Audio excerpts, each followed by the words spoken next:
My parents said the greatest gift for your sister's wedding is if you disappear from our family forever. I didn't beg, packed my things, took the keys, walked out the door closing like a final punctuation mark. The next day, sold the apartment, froze the joint account. I'm Madison, and I'm writing this for my new life, one that's infinitely better than the one I left behind 3 years ago. But let me start from the beginning, because context matters when you're about to hear the most satisfying revenge story of your life. Growing up as the eldest daughter in the Mitchell family should have been a privilege. Should have been.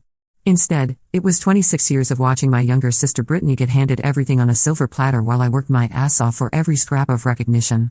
Don't get me wrong, I love my sister. Or at least, I thought I did until I realized she'd been actively participating in making my life hell. My parents, Robert and Susan Mitchell, owned a successful real estate development company in Denver. Dad built it from nothing, and by the time I was in high school, we were solidly upper middle class. Nice house in Cherry Hills Village, luxury cars, private schools, the whole 9 yards. But here's the thing about new money, it makes some people incredibly insecure about appearances. Brittany was the golden child from day one. Blonde, bubbly, conventionally pretty in that Instagram-friendly way.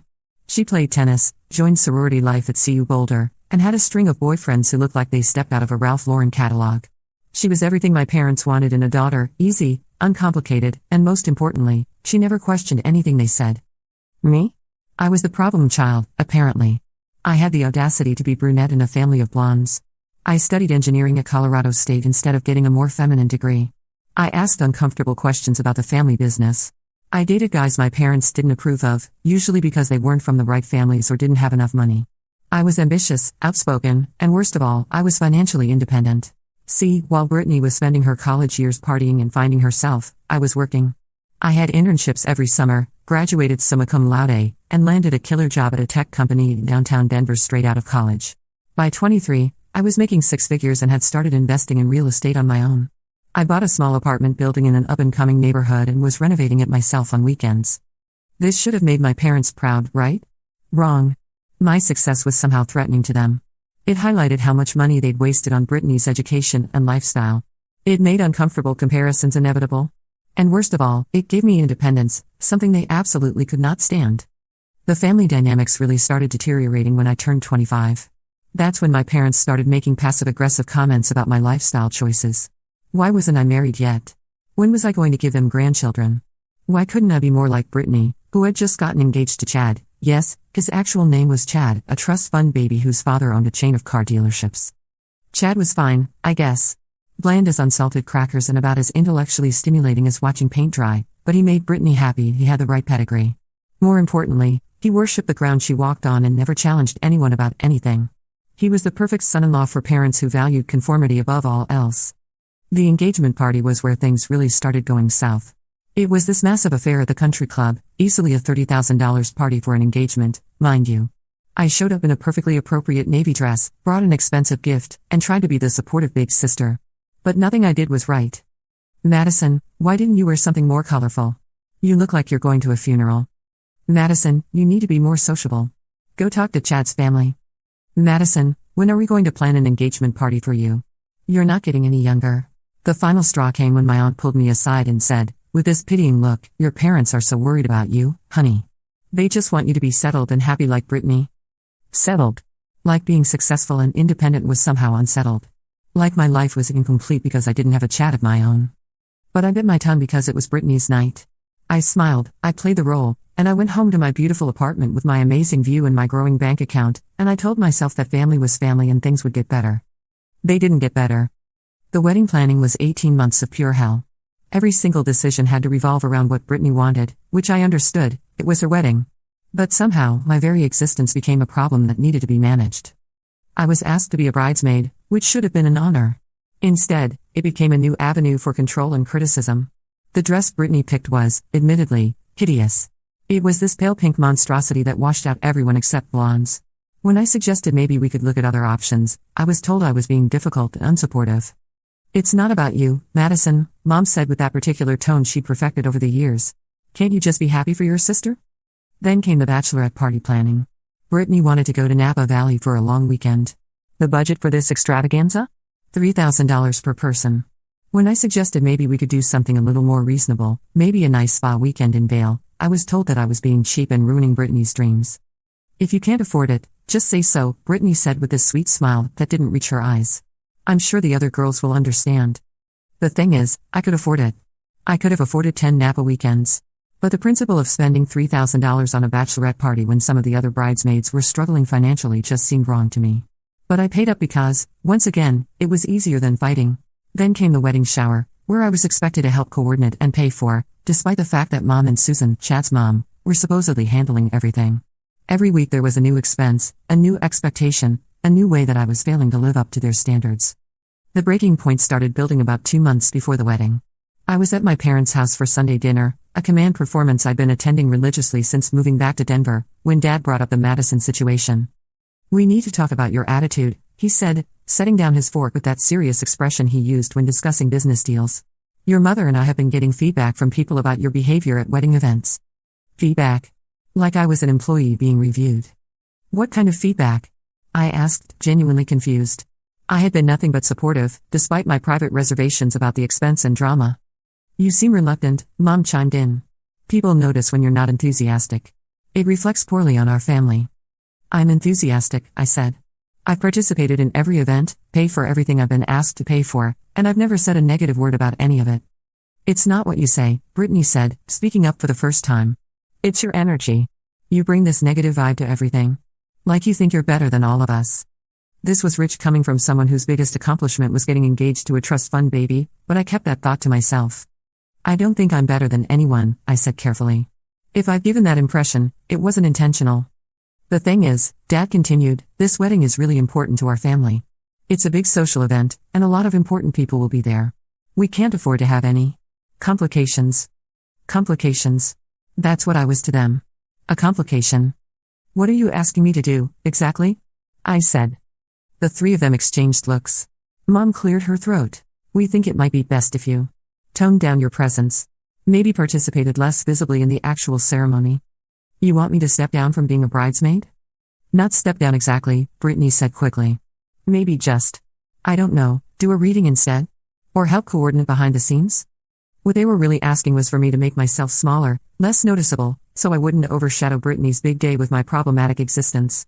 The successful daughter needed to dim her light so the golden child could shine brighter.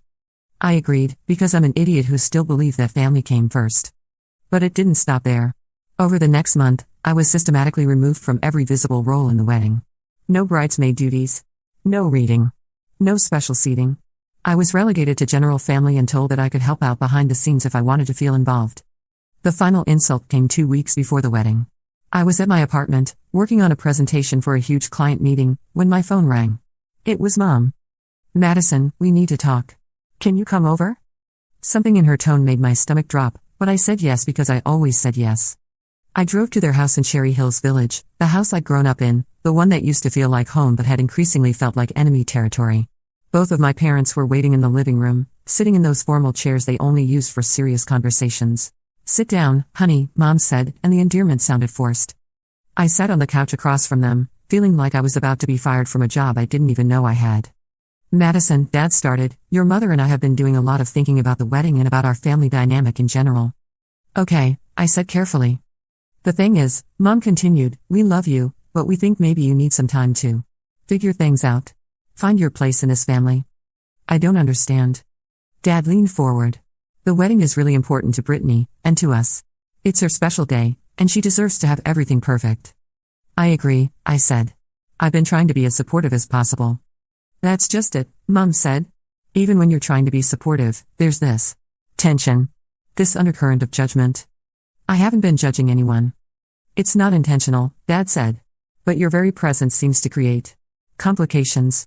People compare. They ask questions. It takes attention away from where it should be.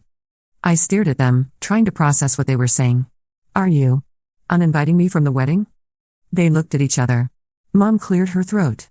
We think maybe it would be best if you took some time for yourself. Maybe went on a trip during the wedding weekend. Something just for you. You are uninviting me. It's not forever, Dad said quickly. Just until things settle down. Until you can find a way to be part of this family without causing drama. What drama? What have I done? It's not what you've done, Mom said. It's who you are. You're different from us. You have different values, different priorities. And that's fine, but it makes family gatherings difficult. The room went very quiet. I could hear the grandfather clock ticking in the hallway, the sound of a neighbor's dog barking, the hum of the air conditioning. Normal sounds of normal life happening around this completely abnormal conversation. So you want me to skip my sister's wedding because my existence makes people uncomfortable? We want you to think about whether you really want to be part of this family, Dad said. And if you do, what you're willing to change to make that work. I sat there for a long moment, looking at these people who had raised me, who were supposed to love me unconditionally, who were basically telling me that their love came with conditions I could never meet. And if I don't skip the wedding? Another long pause. Madison, Mom said softly, the truth is, we think maybe the greatest gift you could give your sister for her wedding would be if you just disappeared from our family. Forever. The words hung in the air like a toxic cloud. I waited for one of them to take it back, to say they didn't mean it, to show some sign that they realized how devastating what they just said was. Instead, Dad nodded. It would solve a lot of problems.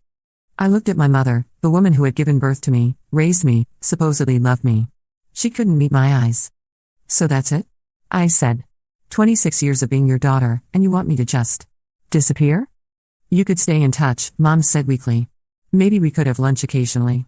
But the family events, the holidays, the big gatherings. It might be better if you weren't there. I stood up. My legs felt shaky, but I managed to stay upright. Okay, I said.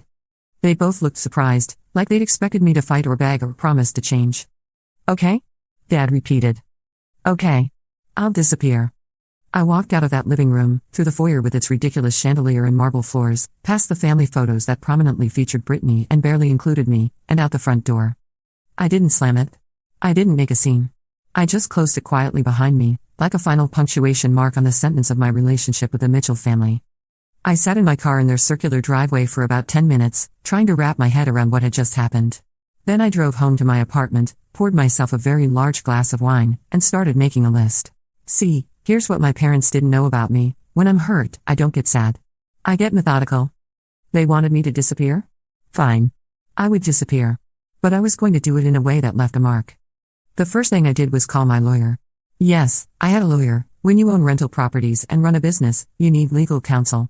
His name was David Chen, and he was brilliant, ruthless, and very, very thorough. David, I said when he answered, I need to know exactly what assets I have legal claim to, and I need to know how to extract myself from anything that ties me to my family. Madison? What's going on? I explained the situation. There was a long silence. They asked you to disappear from the family? They suggested it would be the greatest gift I could give my sister. Jesus. Okay, let me pull your files. Can you come in tomorrow morning? I'll be there at 8. The next morning, David laid out my situation. It was better than I'd hoped and worse than I'd feared. The good news, the apartment building I bought was entirely in my name. My investment accounts were mine alone. My business was incorporated separately from anything family-related. I had about $400,000 in liquid assets and another $200,000 in real estate equity. The bad news, I was on several joint accounts with my parents, including a shared investment account we'd set up for family expenses that had about $150,000 in it. I was also co-owner of a vacation condo in Aspen that we bought together as an investment property. Here's what I can do, David said. The joint accounts, you have every legal right to withdraw your portion. The condo is more complicated, but you can force a sale if you want out. What about the family business? You're not on any of the corporate documents, so that's not an issue. But Madison, are you sure about this? Families fight.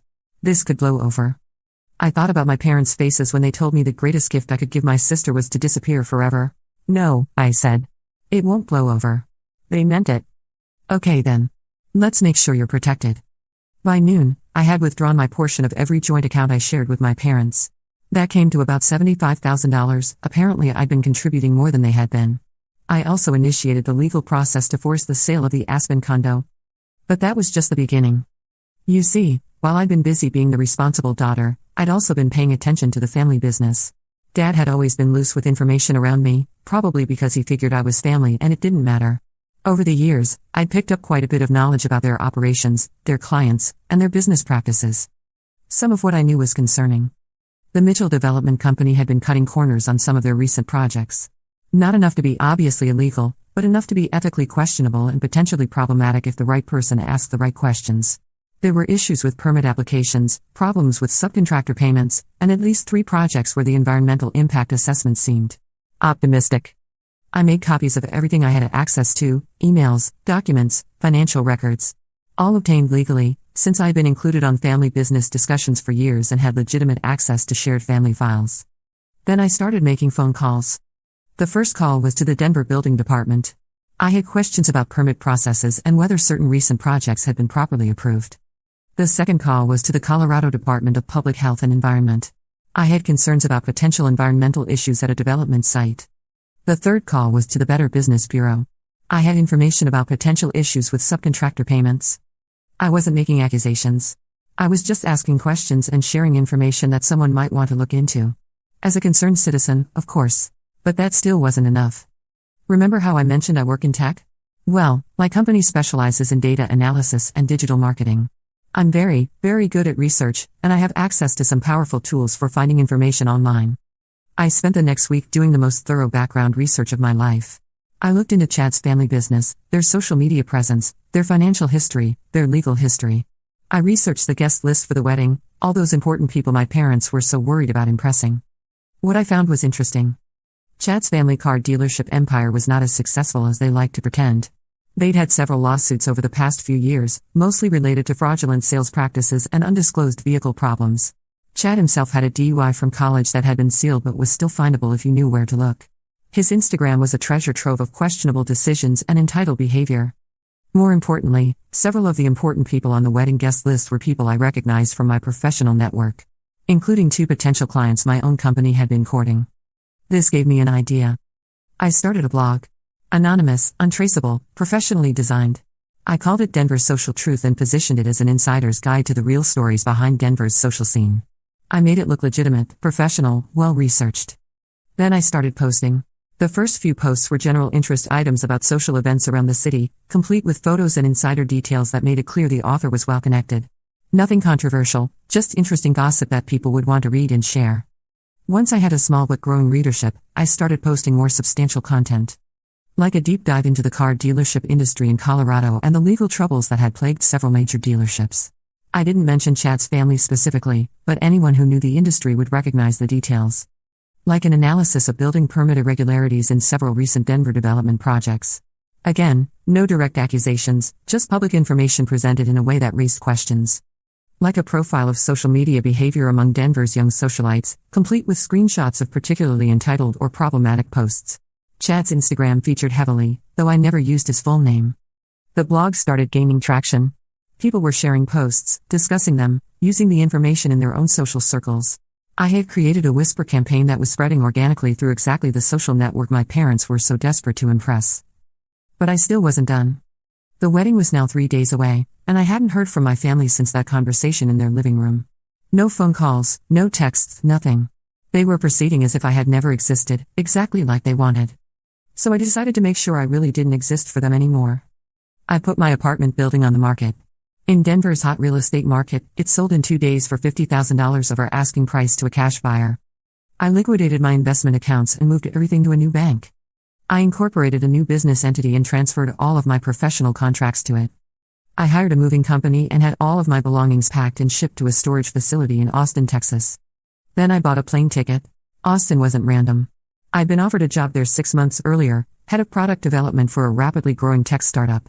I turned it down because of family obligations, but when I called them back, the offer was still open.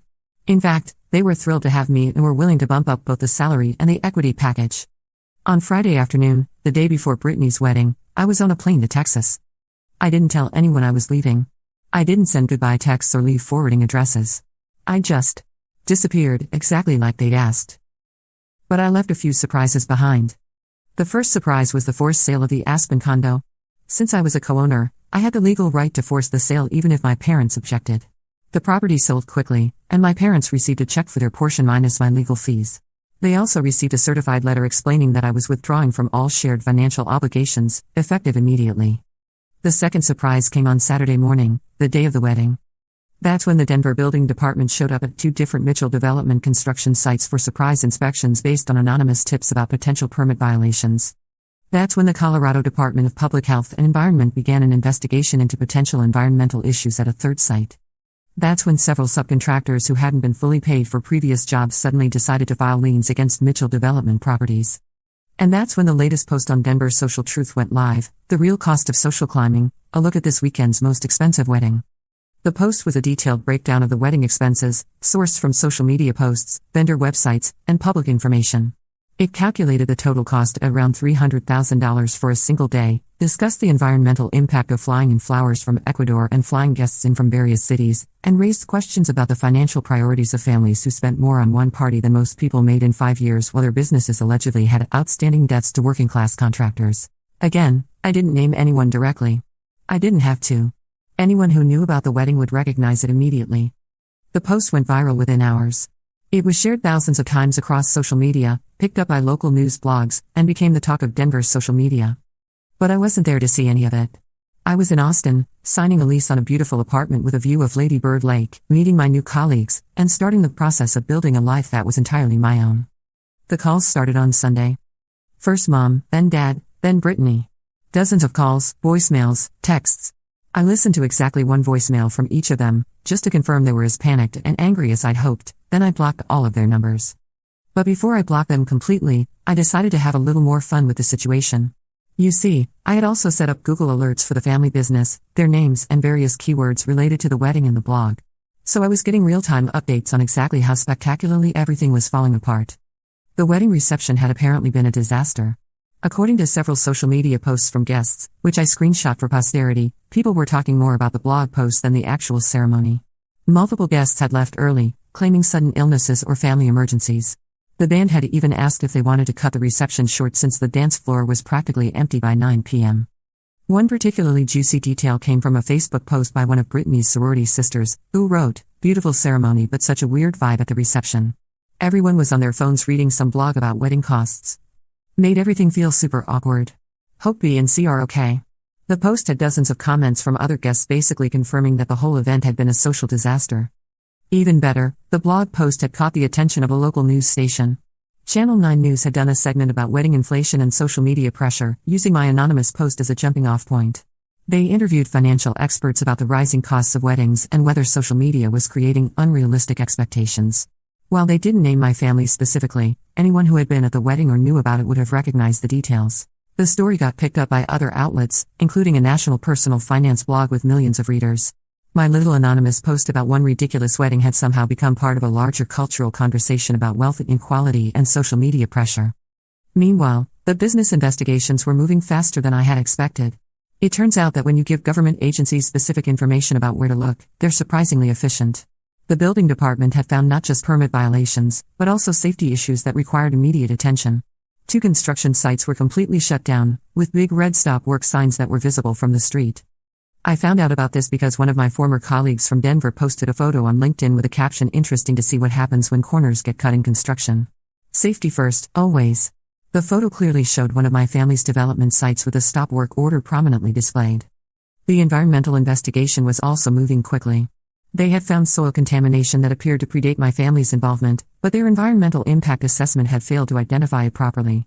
This meant they were liable for the cleanup costs even though they hadn't caused the original contamination. The estimated cost for remediation was starting to look like it might exceed $500,000.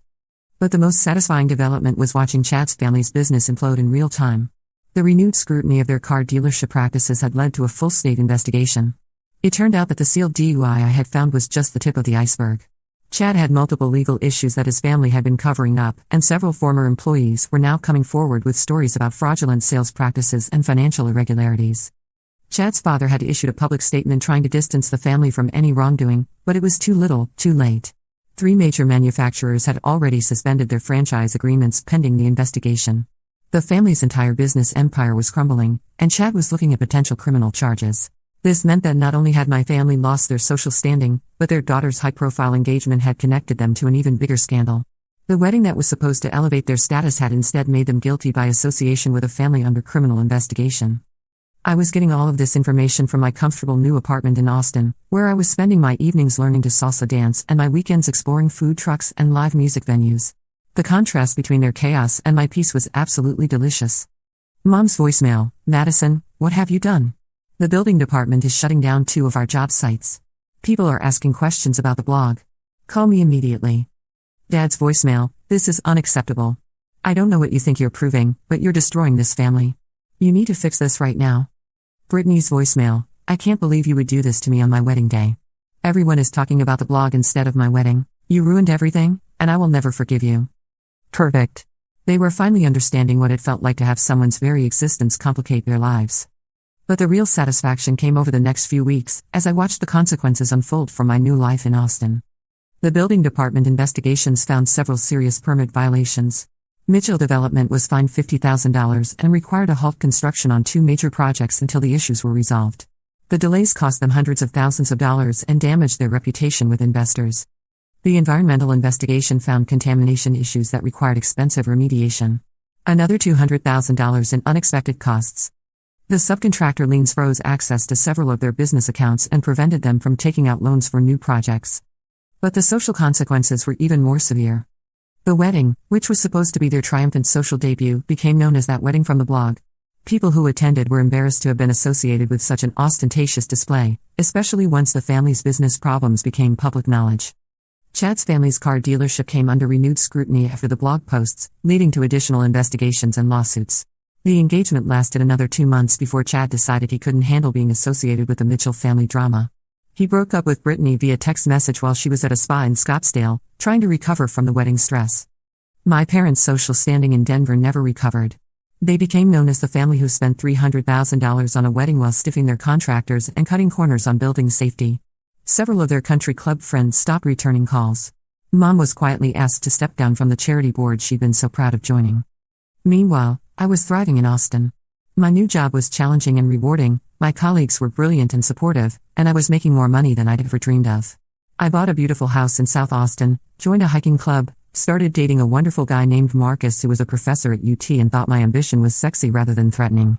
For the first time in my adult life, I was surrounded by people who appreciated me for who I was rather than constantly trying to change me into someone else. But the story doesn't end there. About 6 months after I left Denver, I got a call from an unknown number. I almost didn't answer, but something made me pick up. Madison? It's David. Your lawyer. Hey, David. What's up? I have some interesting news. Your parents want to settle. Settle what? They're offering to buy out your share of the Aspen property for significantly more than market value. They also want to pay you what they're calling a consulting fee for your help with some business issues. I laughed. They want to pay me to make the problems go away? That's my read on it. They're also asking if you'd be willing to take down the blog. How much are they offering? $200,000 for the property buyout, another $100,000 for the consulting fee. And all I have to do is disappear quietly and stop causing problems? Essentially, yes. I thought about it for approximately 3 seconds. Counteroffer, I said. $500,000, plus a written apology from all 3 of them acknowledging that asking me to disappear from the family was wrong and hurtful. And I keep the blog. Madison, I'm not trying to be vindictive, David. But they need to understand that actions have consequences. They chose to treat me like I was disposable, and now they're learning what it actually costs to dispose of me. I'll relay the offer. 3 days later, David called back. They accepted. All of it? Including the apologies? All of it. I have written apologies from all 3 of them, plus a cashier's check for $500,000. What do the apologies say? I'll read you your father's. Madison, I realize now that asking you to distance yourself from the family was wrong and hurtful. You are our daughter and we should have found a better way to handle our concerns. I apologize for the pain we caused and hope someday you can forgive us. It wasn't perfect, but it was something. And they understand I'm keeping the blog? They understand. Though they're hoping you'll be less focused on Denver's social issues going forward. Tell them I'll consider diversifying my content. The money arrived a week later, along with 3 handwritten apology letters that were clearly lawyer-reviewed but seemed at least somewhat sincere. I deposited the check and bought investment properties in Austin.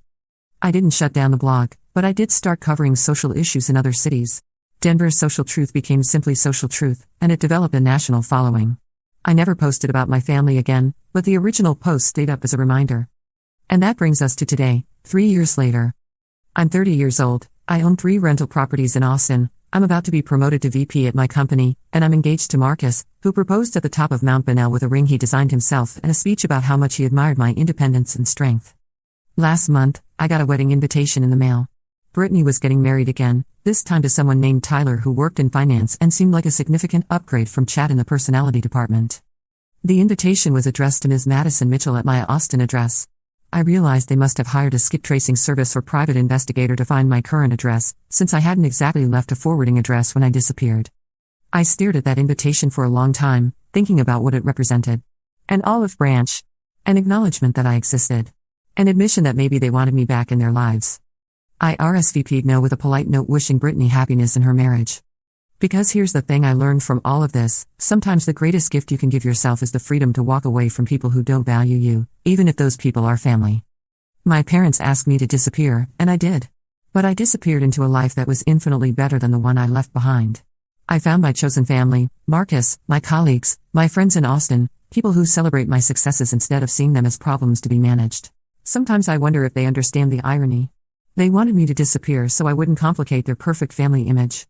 Instead, my disappearance became the complication that destroyed that image entirely. But I don't wonder about it too often.